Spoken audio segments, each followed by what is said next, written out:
Amos தீர்க்கதரிசியின் புஸ்தகம் 8ஆம் அதிகாரம்.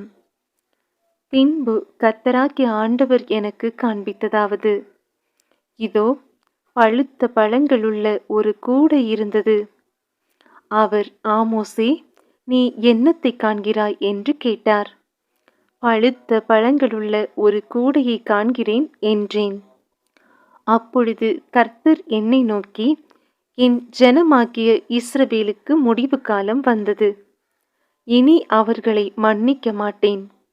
அந்நாளிலே தேவாலய பாட்டுகள் அலறுதலாக மாறும். எல்லா இடத்திலும் திரளான பிரேதங்கள் புலம்பல் இல்லாமல் எரிந்து விடப்படும் என்று கர்த்தராகிய ஆண்டவர் சொல்லுகிறார்.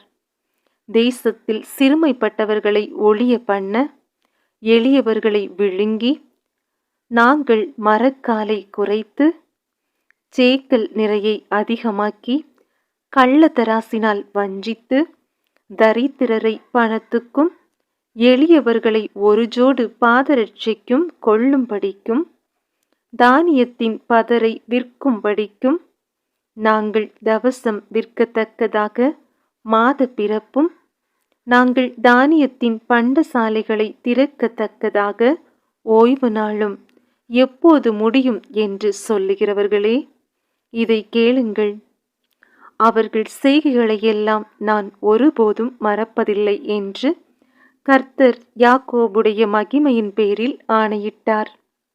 இது நிமித்தம் தேசம் அதிரவும், அதன் குடிகள் எல்லாம் துக்கிக்கவும், எங்கும் நதிகளாய் புரண்டோடவும், எகிப்தின் ஆற்று வெள்ளத்தைப் போல் அழித்து பெருவெள்ளமாகவும் வேண்டாமோ?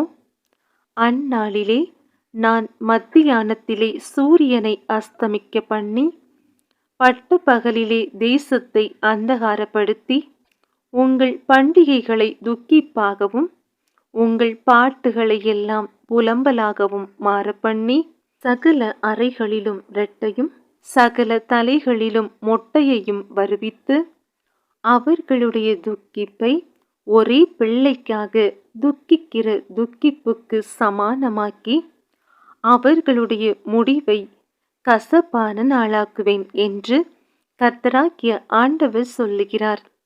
இதோ, நான் தேசத்தின் மேல் பஞ்சத்தை அனுப்பும் நாட்கள் வரும். ஆகார குறைவினால் உண்டாகிய பஞ்சமல்ல, ஜல குறைவினால் உண்டாகிய தாகமும் அல்ல, கர்த்தருடைய வசனம் கேட்க கிடையாத பஞ்சத்தை அனுப்புவேன் என்று கர்த்தராகிய ஆண்டவர் சொல்லுகிறார். அப்பொழுது அவர்கள் கர்த்தருடைய வசனத்தை தேட ஒரு சமுத்திரம் தொடங்கி மறு சமுத்திரம் மட்டும், வடதிசை தொடங்கி கீழ்த்திசை மட்டும் அலைந்து திரிந்தும் அதை கண்டடையாமற் போவார்கள். அந்நாளிலே சௌந்தரியமுள்ள கன்னிகைகளும் வாலிபரும் தாகத்தினால் சோர்ந்து போவார்கள். தானே உன் தேவனுடைய ஜீவனை கொண்டும், பெயர்செபா மார்க்கத்தின் தேவனுடைய ஜீவனை கொண்டும் என்று சொல்லி, சமாரியாவின் தோஷத்தின் மேல் ஆணையிடுகிறவர்கள் விழுவார்கள். இனி ஒருபோதும் எழுந்திருக்க மாட்டார்கள் என்றார்.